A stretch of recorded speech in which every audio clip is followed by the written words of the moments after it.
Welcome back to the Bold Podcast. I'm Todd Birch, and I'm thrilled to be your guide on this inspiring journey of personal growth and leadership. Together with my guests, we'll dive into transformational stories, uncovering how small, intentional changes can create massive positive results in your life.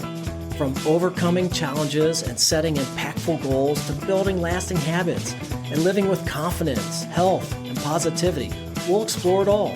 And if you're ready to embrace a growth mindset and unlock the best version of yourself, then let's spark that transformation today.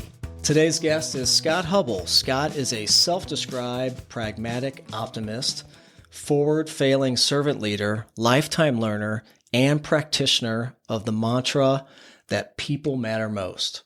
After collecting an accounting degree, a JD, and MBA, Scott made his mark on the RV industry over the past 17 years with both nuCamp and Little Guy.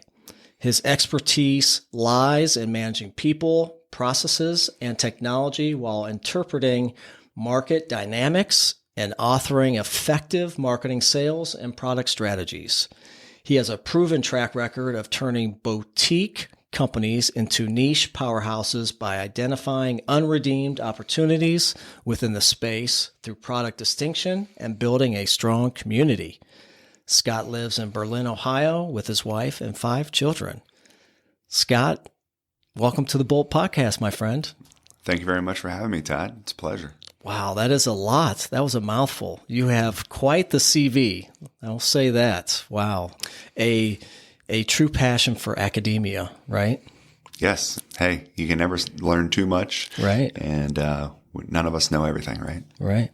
Self-proclaimed lifelong learner, which a lot of the guests on the show, we are big-time learners, right? We never stop learning. It's all about the growth. So let's talk about your academic experience, because it's a lot. And you went through a couple of different phases, from engineering to accounting to law, and then got your MBA. Sure. Yeah, I was leaving high school, wasn't quite sure what I wanted to do. Had an opportunity to pursue a scholarship at Cedarville University in electrical engineering.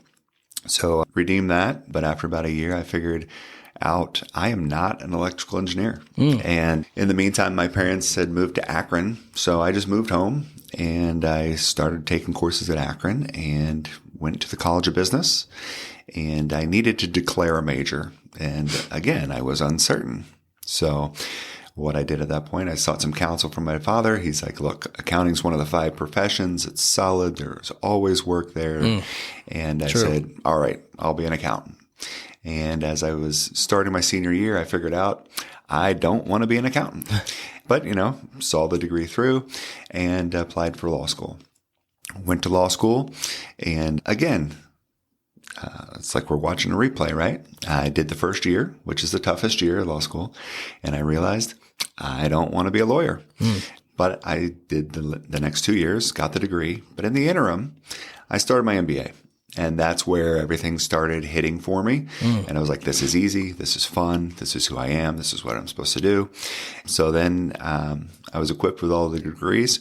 And even though I wasn't going to practice law or get into the field of accountancy, it had trained my brain to think in systematic ways and apply those processes in the things that I would encounter down the road. So it really helped round me out and be prepared for, the unknown and to pursue larger things than perhaps I would have originally. Yeah, absolutely. Yeah. Talk about well-rounded, especially for somebody who's going to either start their own business or run a business. I think it's a good life lesson too, right? We have a lot of students getting ready to graduate here in May. And they're probably wondering, did I make the right choice? They're worried about getting their first job. I think the one thing that I can see here, and correct me if I'm wrong, but you have a genuine curiosity for life and learning, right? And you just kept going until you found something that felt comfortable to you. I think that's important in life. Absolutely. Not all of us have the same degree of curiosity, but I believe that all of us do want to find something we're passionate about. And, whether that is obvious to you, or if it's something you need to go on a journey to discover, one way or the other, don't stop until you find it, because there's nothing worse than just, punching in from 9 to 5 and not really embracing what you're doing. Right. Absolutely. I know earlier when we talked and I listened to a podcast that you were on, this time period in life from 18 to 35 it seems like a time where you built some true resilience, went through some things. You want to share some of that time period and what that was like and how that really helped you build into the leader that you are today? Sure. Yeah. I think all of us in one way or the other are byproducts of what happens to us or the choices that we make. And during that period of time, I encountered a vast number of trials. And I really felt that in one degree or another, I had experienced bankruptcy in every facet of my life. Oh, wow. Whether it was physically, I was on life support at Akron General. Whether it was financially, I didn't have 2 nickels rubbed together and I owed a bunch of nickels. Whether it was socially, when I was younger and maybe I felt like I didn't have any real friends. Whether it was spiritually and I was just, hey God, I know you're there, but I'm just sort of playing a game and I'm lonely. I think at every facet that you looked at, I was at ground zero at some point. And what that taught me was, hey, look, when you're down, you can really only look up. And when you look up, you can see the blue sky, you can see the opportunity. It also teaches you to be malleable and to roll with life circumstances, and that this too shall pass. And, the trials haven't stopped. Recently, my house burned down. What? Yeah. 3 of my children were diagnosed with autoimmune diseases. And, my wife's had some struggles with health. But it's funny because we're just like, okay, what's next? What's next? And, a lot of these things would cripple people. Yeah, absolutely. And it's not that I'm stronger. It's just that I've had the privilege, quote unquote, to go through them and develop that resilience and the ability to bounce back and be elastic. Wow. Oh, there's a lot to unpack there. Oh, yeah. Wow. And I'm sorry to hear about what you had to go through. Unfortunately, and we've all been through something, right? It's just a matter of what degree of adversity we've gone through. And a lot of people on this show have been through quite a bit, and they've transformed. But, I always talk about just finding the gift and the opportunity in every scenario, just being open, right? There's a gift there. Hard to find the gift when the house burns down or when you're on life support, but it is there, right? And turn that into an opportunity to rebuild a new home or a fresh start, right? A fresh slate. So yeah, that's quite a bit. Going back to childhood, I understand your father was an FBI agent. He was. I was not aware of that when we first spoke. So how did that definitely had a major influence on you? Well, obviously he's your father, but being an FBI agent, I would imagine, what was that like growing up? So he was not an agent when I was, say, 10 to 15 years old. He was an agent when I was younger. So I didn't take in a lot of, those experiences at that time. However, the fact when he was, in the Air Force, in the FBI, and then he grew up in the household of a Baptist minister. When you take that combination, here's how it impacted me. I grew up in an extremely strict household, a lot of rules, a lot of regulations, a lot of performance to come up with. So, that helped ingrain a lot of responsibility and discipline. So I don't have any cool stories to share with you, with respect to him being an agent. But I do have all that byproduct from the environment that he fostered. Wow. Wow, that's crazy. So let's talk a little bit about your journey through your career. Once you got through college and you got all these degrees and you've kind of figured out, okay, business is my passion and I can pull all of this learning together to help me. Take us through these companies so you really embrace the RV industry and what that looked like from little guy to nuCamp, and then we'll talk about your new business. Sure. Yeah, I'll back up for a second. So, I'm leaving college. I had a host of leadership experience. I was student body president. I had all these degrees, and I thought the world would be waiting for me. And I stepped out to the world, and I was like, all right, guys, fight over me. And Isn't that funny how that works? Yeah, right? Crickets. Yeah. So that's humbling. Yeah, it was. Right. I've had quite a number of humbling experiences in my life, and, they're fantastic. Yeah. I've learned to really embrace them. But instead, what I had to do, I had to pivot, right? And I took a couple jobs that technically I would be overqualified for. I worked for the state of the auditor's office for the state of Ohio. I worked for a marketing firm for a year. And the thing that actually helped open the door to pursuing RV is that I started doing things before work and after work. And at first it was sorting packages at FedEx and delivering pizzas, managing a pizza shop. But then it started being like, hey, you know what? Why don't I be a little smarter about this?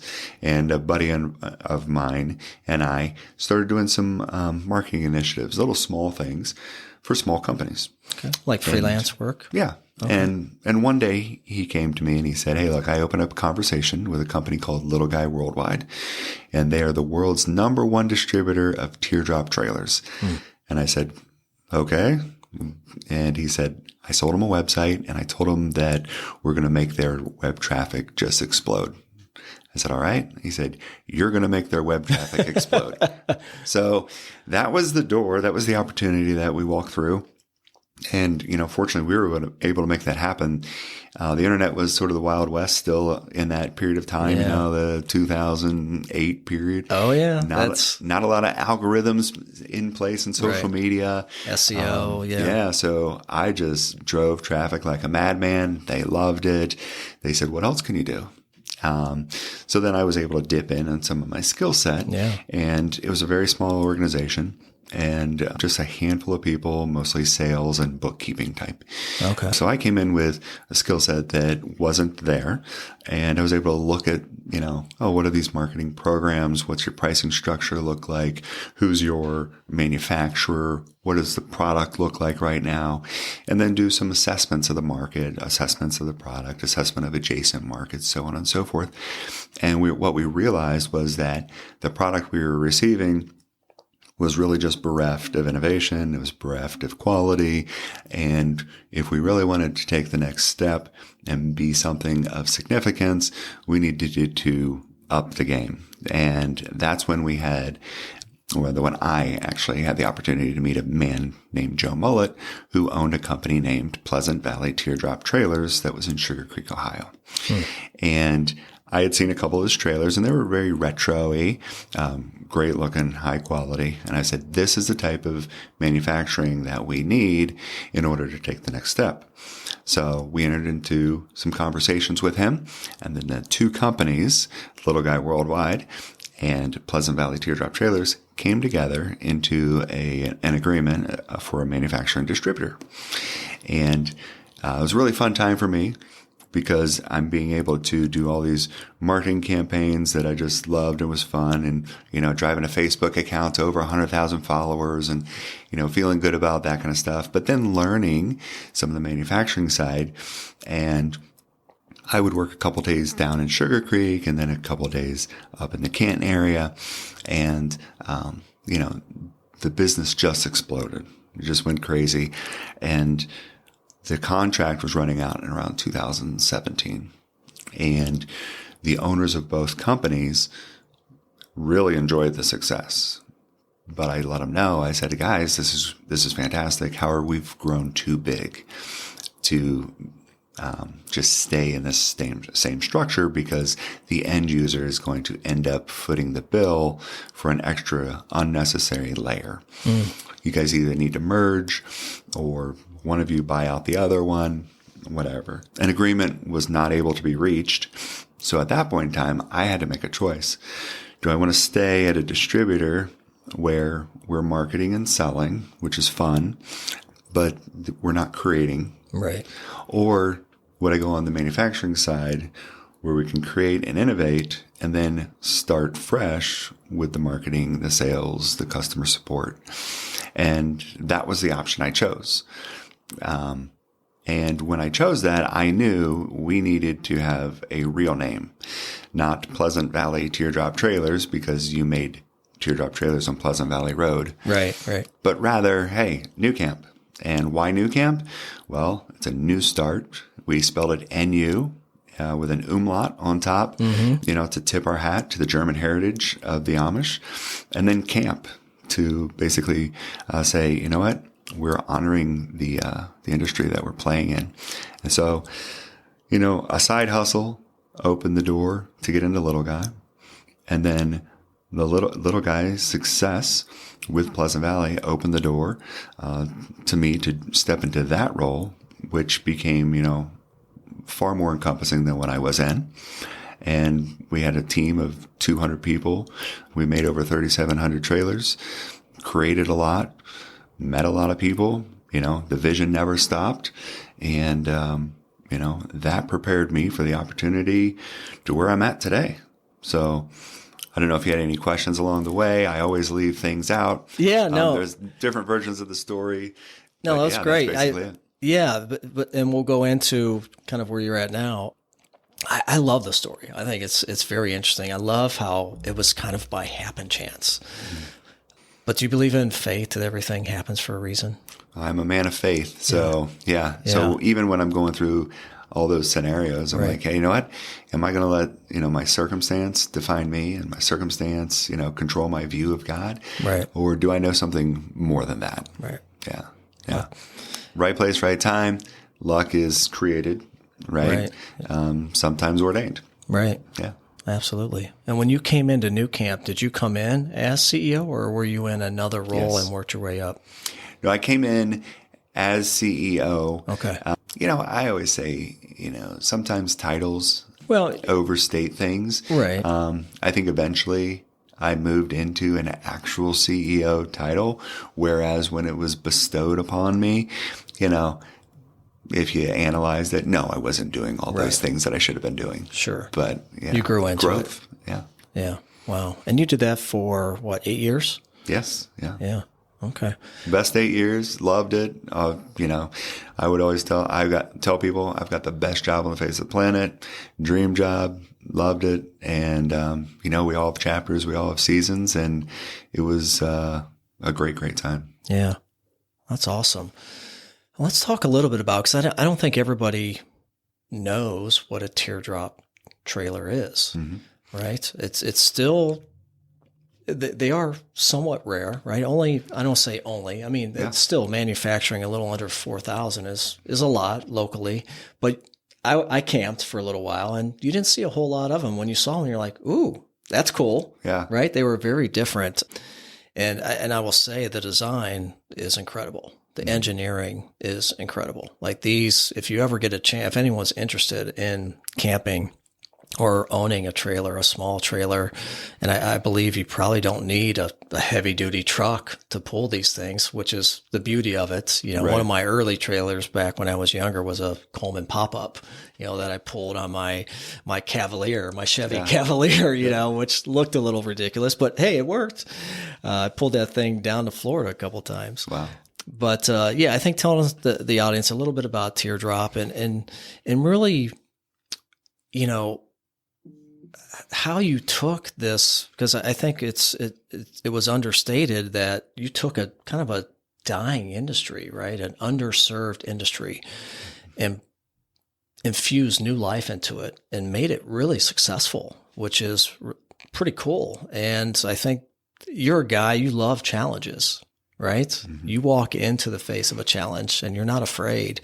And I think that's a beautiful thing, for people to do, if you can, right? Not everybody can do that. Not everybody is open to risk, but you were, and you went for it. So sorry, tell us, just a little bit about teardrop and just a little more in depth about the history and what you did to that industry. Sure. Like you said, most people don't know what it is. I used to say 1 out of 100 people knew what it was. I certainly wasn't one of the 100. I was one of the 99, right? I think those numbers are probably down to maybe 1 out of 50. Okay. Yeah, there's been a lot of education over the last 15 years, a lot of growth in the space. When I first came into Little Guy, I think they had distributed 341 units that year, and that was their best year ever. And when you looked around at their competitors, quote unquote, it was, a bunch of trailers being built in garages across the country with no more than about 50 or so from any one operation. So not really a lot of competitors. Yeah. I would tell you that the market probably was in that 500 to 700 range in terms of being consumed, and most of them were retail direct. Okay. There wasn't anything, like dealers. Right. You didn't see them on RV lots. Right. So that's really emerged over the last, 10 to 15 years. We were able to grow that, I think, a lot organically, right? Through community, through social, driving that. And then slowly that word of mouth, building it the right way with the innovations that people wanted, in a high quality fashion, just really helped get that ball rolling. So a teardrop trailer actually originated after one of the world wars, where they were using scrap from, Jeeps and sunken ships and all kinds of stuff just to get out there in a cheap way. So essentially, they're called bed on wheels a lot of times. Teardrop, because it's sort of the shape of a teardrop. Right. Turn 90 degrees and put a pair of wheels on it, right? Really neat. It's absolutely exploded here. I'd say, I was telling you, around 500 to 700 was probably the ceiling of the market when I first got exposed to it. And even now in the down market, the last couple of years in the RV industry, it's been that 4,000 to 5,000 range. Wow. There's been a lot of players lately. I will tell you that the definition of teardrop trailer has evolved over the past 5 years. So, just like in life in other areas, the name teardrop, which was fashioned from a shape, no longer harkens to the shape, it harkens to the size. So now you got a bunch of square drop trailers. So same size, same weight, more cubic feet actually, because, they're not slimlined in the back. Right. But it's tenfold from what it was. Wow. And now you do see them at the general RVs and camping worlds in the world. So yeah, just a lot of growth. I think you had asked another question in there. Just the engineering. Okay. The shape is so unique. It has to be, right? Every camper wants the basic necessities, right? And to fit that in there, looking at it, honestly, I would say, how did you do it? Yeah. Because I've been in other campers, even the little Coleman that I bought during COVID. It was, to get everything in there in a way that you could sleep, eat, cook, use a restroom, take a shower, all those things in this little tiny teardrop is interesting to me. Yeah. And that was an evolution in and of itself. When I first, saw one, it was, you open the door and there was a floor where they had a trifold mattress and some overhead cabinetry and a roof vent. So there wasn't electric. There wasn't even a power fan. And then there certainly weren't some of the things that we ended up putting in. Sinks, stoves, fridges. Eventually we actually grew the teardrop into a larger, shape, and we're able to put in wet baths. So you could get everything you needed within a really small footprint, and then hook it up to your RAV4 and take off. Right. That's cool. They're beautiful. The craftsmanship. Oh yeah. Talk a little bit about it, because I had a Coleman. I bought a Coleman camper during COVID, which was, phenomenal. I think a lot of people did that. And obviously the RV industry boomed at that time, right? And I was one of those that added to that boom. And the family and I traveled, Ohio, and it was great just to be able to get out of the house, right? We definitely got a great return on investment on that. But, when I get inside, it wasn't really built with quality, honestly. And nothing against Coleman. A lot of the campers are like that. It's just, shoddy. If you moved one way or bumped this, something would fall off. And, but when you look at the nuCamps, I mean, these are wood. We're talking real wood and the craftsmanship. So talk just a little bit about that. Was that because of the Amish influence? Because we know that they're well known for top-notch craft. Absolutely. So a couple different levels, right? Those first units that I saw that were being built out in Indiana, they had wooden floors, wooden sidewalls, skin the roof with aluminum and skin the sides with fiberglass. But they were wooden in their infrastructure, and the cabinets were MDF. Well, when we started working down in Sugar Creek with the Amish, there is that furniture-rich tradition, right, and we're going to bring in real wood cabinetry. And while we started with some wooden walls on the sidewalls and the floor for the infrastructure and whatnot, we also said, you know what? We are people of integrity, and we want to build with integrity, and we want to build things that last. And so we started looking at composites.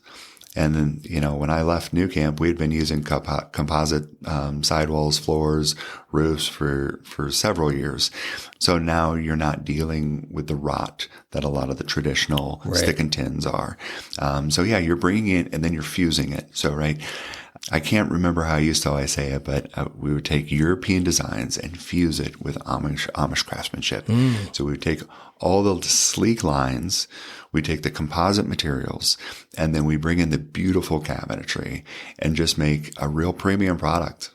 Something to really be proud of. Yeah, boy. Yeah, that sounds like a winner right there, combining those two.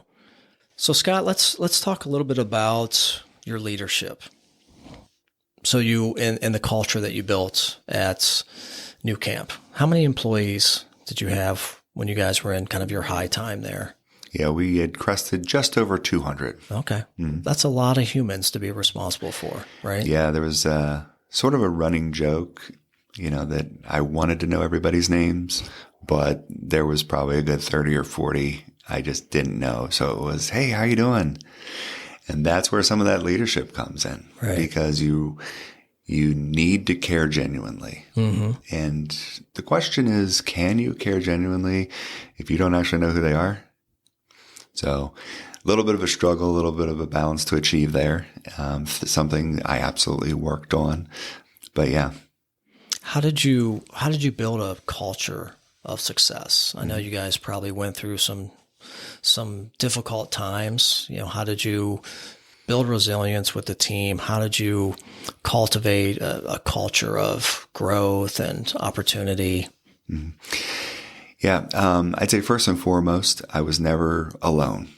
I guess the patriarch who founded Pleasant Valley Teardrop Trailers with Joe Mullet, former Amish minister, just a shepherd's heart, just a fantastic guy. And then, of course, there was other leaders along the way that helped supplement the journey. But one thing that I guess sort of evolved in me over the years, coming out of academia, using my analytical and assessment tools and the systems that were provided, I was able to do things that little guy.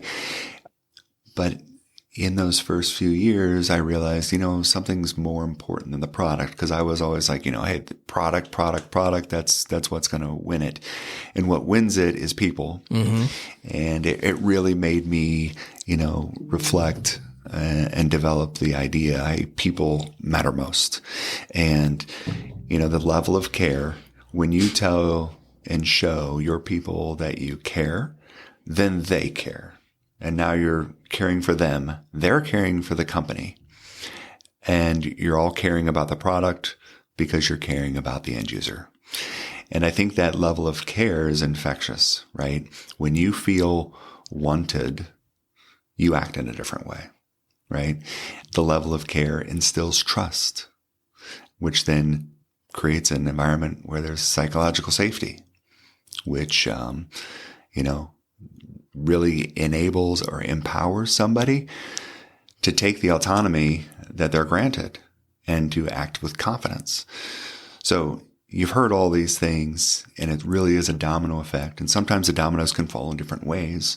For me, it was really just a journey of discovering that people matter more than profit, than product, than, possessions, or it doesn't matter what it is. Life's about people. They're the driver. Talk a little about the success, like, hey, the success was largely in part to the products and the community. Well, I always thought it was the product, and it actually is the community. The community can kill things. It can propel things. Mm-hmm. Inside, it's the same. People can propel the growth. They're the fuel to the fire. I might start the fire and people start hulling up and getting warm, but they're the ones that can really, make that thing roar. And they did. Wow. That was beautifully stated. I think I align with that very much in the way that I run my business, or at least I try. Certainly, that was an evolution over time. Mm-hmm. Running a business, a marketing agency, 16 years, a lot fewer people, but making a lot of mistakes along the way. But I think the key is being humble, and not being afraid to take a risk or fail, but being open and learning from it. And that's really what I've done, asking for 360 feedback and really being genuine, and earnest about it, and then taking that feedback and taking action. That's what the employees want to see. A lot of times they just want to be heard. They just want to be noticed. And it's time, right? It's time. So how do you devote that time? And obviously 200-300 people, you're not going to be able, as much as anybody would want to know John and Susie and everybody's name and their family and, what they love to do. It's just not feasible, right? Mm-hmm. But the caring piece is feasible. Were there any strategies that you put into place that related to that caring piece? I don't know if I'd call them strategies per se, but it was, I think I had to be very intentional mm-hmm. with my time. I would actually get on my calendar and schedule time to walk out in the shop. Hey, go visit line 1, or go visit the mezzanine, go visit the repair shop, go hobnob down with the marketing team. And, authenticity is super important. But just because I'm intentionally forcing myself to go somewhere doesn't mean that once I'm there, I'm not authentic. Right. So I think number one, being intentional about that, visiting. And then the second thing was really just sort of like reinforcing it with myself, reinforcing the idea people do matter most. People do matter most. And, because you can grab onto anything and it's great for a season. And then you find something new and you grab onto that and you grab onto that. But this is timeless. It really is. So reinforcing that truth, that eternal truth, through different voices. And, there's servant leadership voices, Greenleaf, modern, Cynic or Maxwell, and, just talking and learning more about maybe the scientific elements of empathy, where it's not just feeling bad for somebody or understanding what they're going through, but going that next level and saying, okay, I get it. How can I help you? Like that's the last part of being empathetic that is so often left out. Like being sympathetic is not anywhere close. That's having pity on somebody or, oh, that's too bad. Right. But I don't know. So reinforcing some of those principles just through different voices and hearing it packaged in a different way and keeping that truth fresh all the time. So I was keeping myself honest, to that end. Yeah. I love it. Being intentional. A lot of leaders on the show talk about scheduling and really mastering their calendar and setting aside those blocks, those chunks of time. And again, it's time, but the day goes by quick. And if you don't have a cadence, right? And again, you have to show up in an authentic way, like you said. But the first step is just being intentional, knowing that this is important. Yes, I have 15 other things I need to do, and I'm sure as CEO you wear a lot of hats, but people matter most. I need to go out there. I need to be seen, and I need to see my people and talk with them and let them know that I care. So I'm sure that was a huge part of the success, and I appreciate that servant leadership, which you went to school for as well. I'm interested to learn more about the program at Columbia that you went through. Right? Was that? Yeah, it was actually Columbia Southern. Southern, yeah. I wish it was Columbia. Yeah, sorry. Yeah. No, it's fine. So a lifetime learner, what's next, what's natural, what makes sense, the best fit, what can elevate my thinking. And I had an opportunity to start on a doctoral degree. So I started some of the coursework. And then as I entered into, the writing phase, as chapter 1, that's when the house fire started. And that's when my kids got the diseases. And inevitably, I was unable to finish it. You only have a certain period of time before the door closes. But what drew me, obviously, was that, I was in this environment down in Sugar Creek, Ohio, and my thesis was actually on, Amish manufacturing and how that, I guess, played into servant leadership.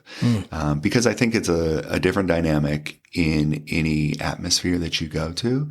So the principles remain the same, but how is it accomplished in Central Ohio, Los Angeles, El Paso, Texas? It can look differently. Yeah, that's but being a good point. accomplished differently. So no, it was just the next natural step for me to pursue. And, I have been mulling, is this something I want to start over with again? Or is there something else that's related and close? Because again, I do want to keep pursuing, new knowledge and new understanding. But yeah, no, I gave it a good go for a few years, and, I've kept what I've written, good to look back on. Yeah. But, we'll see if I resurrect it or not. I do like to resurrect things. You do, yeah. And you do like underserved. It's kind of the, Rocky story, if you will, just starting with little or nothing and making something great out of it. I love that sense of accomplishment, not just coming into a winner, but making something a winner. Speaking of which, so you have some big news to share. You're starting your own business, Awaken RV. Yes. Yeah. So, several months ago, I stepped away from nuCamp, something I honestly thought I'd never do. I thought it was just, I'm going to ride into the sunset with nuCamp and live happily ever after. Funny how that works, right? Yeah, it just is. And, there's a couple things there, right? I woke up one day and I was like, I'm not having fun. And that might sound shallow, but the bottom line is I was just having a blast for so long. Yeah. And so I sort of dug into that a little bit. And I was having the conversation with ownership. And, at the end of the day, I came to the realization that there's some things I want to do that I'm not going to be able to do here. And so I made the decision to leave. And it's funny, we talked about calendars, right? And, how a good, nice, tight calendar makes sure we get everything accomplished and have that good cadence. Well, the last several months have been sort of, no calendar. I don't know what to call it. All over the place, right? But what I've decided to do is something that was very similar in some of the other, previous experiences I had. Started with the teardrops, from 500 to 5,000. When we were in it for several years, we pivoted and looked at the truck camper industry, which had a very strong community aspect to it and was also very dry. So teardrops, were sort of just, under the radar. Truck campers were not, but they were white and brown and blocky. Yeah. Straight lines. Yeah. And I was like, what, let's liven this thing up. Let's bring in that great cabinetry. Let's bring in the European, modern aesthetics. Let's do everything composite. So we did that. And, we went from an absolute nobody to, second and third largest truck camper supplier there was. So what I realized was I need to find a new niche. And I want that niche to have those similarities. I want there to be a cult-like following. I want a strong community. And I want this niche to have something that's been unredeemed, something that is just ripe for going after. And I was introduced to the molded fiberglass trailer, industry or niche. And, it's the Scamps of the world, it's the Casitas. Oliver is the premium product in the space. But as I assessed it, I saw a lot of vacancies, from form to function And even the finance element. Here in the U.S., there was nobody catering the middle of the market. You had Scamp and Casita. Two companies have been around for decades and basically, owning that whole market, selling things between $20,000 and $40,000. And then Oliver, they've been around, 17, 18 years, and they're making, a good deal less, but they're premium products. But they start maybe around 70 and go up to $110,000. That's a huge jump. So there's this $40,000 gap. And I'm like, there's a massive opportunity. You don't need be a rocket scientist to see it, right? And then looking at the form, a lot of the form are very capsule and pill shaped, and they're all white. And, I'm coming from sort of these European inspired caravans and, full of windows and different sleek lines. And there just wasn't any of it. And I'm like, why not? They all have like a belt line. Why? I was like, you know what? I'm going to investigate that. I want to do something different in this space. And then when you look at the function, I want to bring something that's just not there. Mm-hmm. So right now, if you look at it, there are trailers from 13 feet to 25 feet. If you look across all the different suppliers, nobody's doing anything above 25 feet. Why? And then within the units that are currently being made, nobody's offering something like a dry bath or like a beautiful front picture window that stretches up onto the roof. Why? And frankly, asking why, and sometimes just out of curiosity, right? And sometimes because I think I might know something, but I don't have any real standing to ask the question. Asking dumb questions has really helped me a lot. Yeah. So that's why I decided to look at that niche and pursue it. So it's been a little bit of a journey, right? Once I figured out where I wanted to go, I had to start, calling on some of my network and figuring out how am I getting started. So along the way, I've come across 3 different engineers, and one spent a lot of time in Europe, did a large number of RVs here in the U.S. in the early 2000s. He started the project with me. He's still, walking alongside as an ancillary partner. I was able to dip into somebody who works at Google. He's been there for over a decade, worked on the balloon project, and he actually owns one of the high-end fiberglass trailers, the Oliver. He also actually owns a nuCamp, and that's how I met him. So he has interesting, and avid camper. And I just said, let's talk. What's missing? Right. What's missing for you?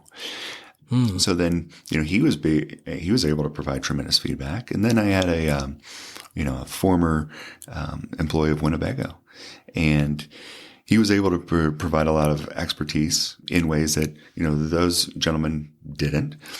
So we had this collective that we're able to start with. And, we just a couple weeks ago were able to get our exterior shell milled out by an aerospace technology firm down in North Carolina and get it shipped up to our fiberglass facility. And we're working on getting that converted into a mold. We've got quite a number of molds to make after that. That's the external mold. We're going to have an interior hull as well. So then there's the interior.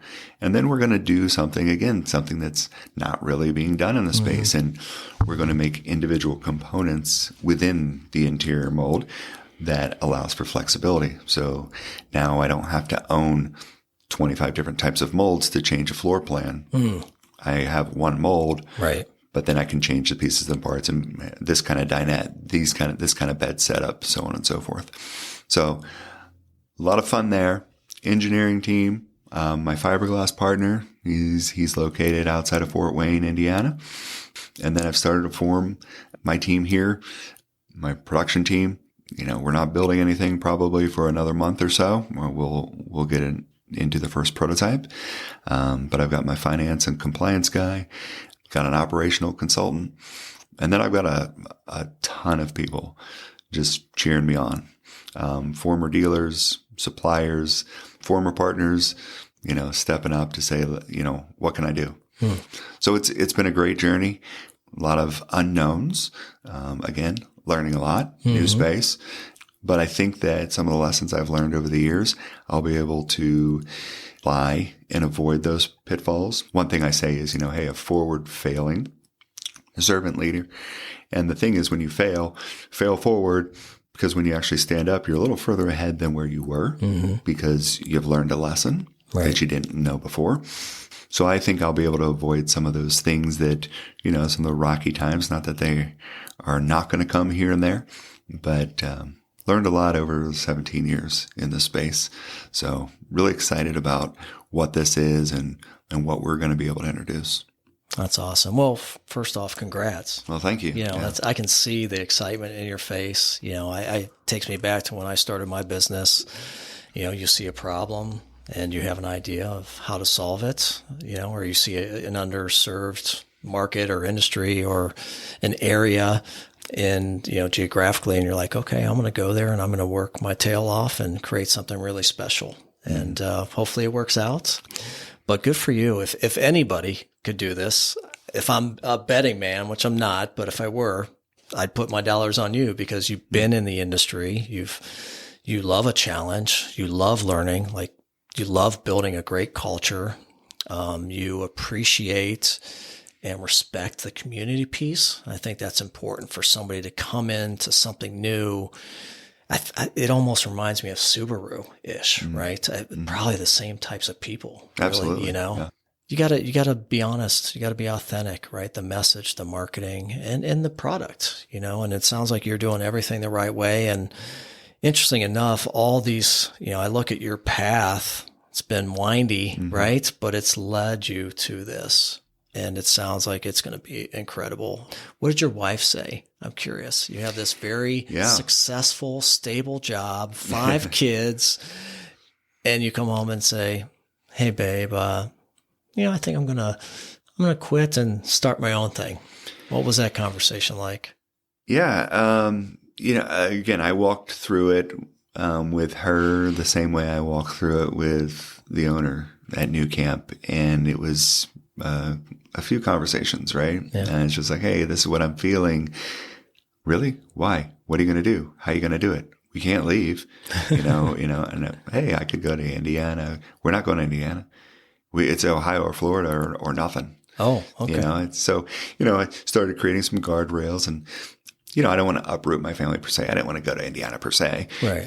Just throwing the options out there. It's just, but at the end of the day, she put the fear aside and she's like, no, Scott, I want this for you. She's like, you deserve this, for everything that you've ever done and the way that you think and the way that you care about people. You need to just start fresh with a brand new thing and make it happen again. And she's a proud wife. I say that humbly. I reread some of the cards she writes me every now and again, or I see my Facebook memories and I see these posts that she's made. I'm so proud of you. You're this and that and all that kind of stuff. And I never really let that register on a day-to-day basis. But, hearkening back on some of those conversations, she was grabbing the pom-poms and just saying, hey, go for it. Right. So, yeah, it's great because you don't want to fight your family on something. Look, I spend all my time either at work or my family, right, or with my family. My hobby is my family. Right? Yeah. So, there's got to be harmony and alignment, and we're going together forward. Yeah, that's awesome, man. Good for you. You got to have that support at home. And I when I tell my story, my journey, my wife is the one that pushed. She planted the seed and said, hey, you did this for somebody else. Why don't you do it on your own? I believe you can do that. And, to be an entrepreneur and to put yourself out there and your family, right? You're putting food on the table. You got to have that support. You got to have that strong foundation at home. So I figured that was going to be the answer, but I wanted to hear it anyhow. And I love the notes. My wife and I joke when we first met, and early on in the marriage, she would leave me like literal written notes She's not real tech savvy, which is great. I love, and I've kept many of them, and I actually have them around in my office so that every now and then I'll see. I'm like, oh, so it's just a nice piece of inspiration. And we talk, recently, and I'm like, I miss those notes. Like, feel free to, leave me one here and there. It doesn't have to be a novel, but I like them. So it's cool that you recognize them, appreciate them, and go back and reflect on them, because they are great pieces of inspiration, especially as this journey is going to take you into some unknowns, which you're not afraid of, for sure. So I appreciate just you as a person, the way that you operate. And it's funny, like with all the academia and the way that you grew up, you would think that you would be this very tight and calculated person. And there is that analytical side that I can definitely see, but, you're an optimist. You love positivity and you love people and you're very authentic, and it just oozes through. I can see that you're just a caring guy. I'm blessed that we got to meet each other and have this conversation. And I'm super excited for you in this journey, and I'm going to be watching from the sidelines, and who knows, it might be time for me to end up with another camper. Yeah. I miss it. There's a lot to it. It's a way of life, and we needed to buy a truck, and you got to winterize it and summerize it and store it somewhere. And there's a lot to it, but to get out on your own and just go, especially we have so many beautiful national parks and local parks that have camp. I mean, the places we went, I probably would have never gone had we not had a camper. And the people, everyone, it is a very tight knit community. Strangers, you'll meet tons of strangers, and some of them you'll become good friends with, and there's nothing like sitting around a fire making s'mores for your kids that they don't eat. Right, exactly. Right? 15 different ingredients, and sweating over the fire, and then they'll take one bite and like, I'm good, I'm going to bed. But no, this has been great, Scott. Any wisdom you want to leave with the audience? I know you're a lifelong learner. Are there any, as somebody who's, young and getting into management or has potential or an opportunity to get into a leadership role, any guidance, advice, staple books or podcasts that you want to share? Yeah, there's so much, right? Right. So I guess I'll give you just two things that more recently for me. Okay. Right. A friend of mine just came back from a leadership summit, and he took a picture of a slide when it was up there, and he said, "I saw this and I thought of you." And it was, the answer is always yes until it is no. Right. So the part of being a pragmatic optimist is that it's not blind hope, it's calculated risk, and it's pushing through, right? But it's always going to be, this is going to work, and I'm going to make it work. And you keep doing that until you hit the dead end and say, well, I guess it wasn't yes, right? Sometimes you'll get that. The second one is a book, Creating Things That Matter by David Edwards. And, he's a professor, a researcher, a scientist. And at the end of the day, he basically is saying, hey, look, when you're creating and innovating, creativity is about embracing uncertainty and pursuing curiosity and challenging the status quo. And, doing that for me was really enabled by, having all those interdisciplinary studies coupled with my life experiences.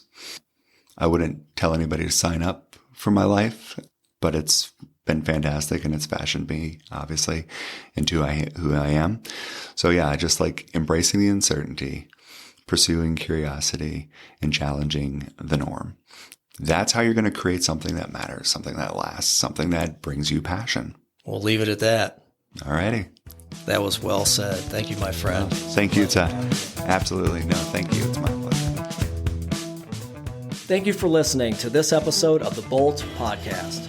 You're on an inspiring journey of growth, transformation, and joy, and I'm honored to be a part of it. If you found this episode valuable, Please like, share it with your friends, and consider leaving a review. It means the world to us. For show notes, resources, and to subscribe to the weekly Motivational Monday newsletter, please visit toddburch.com. And don't forget to follow us on social media at The Bolt with Todd B for more inspiration. Remember, real change doesn't happen overnight, folks. Start small, stay consistent, and watch as your growth unfolds. See you next time.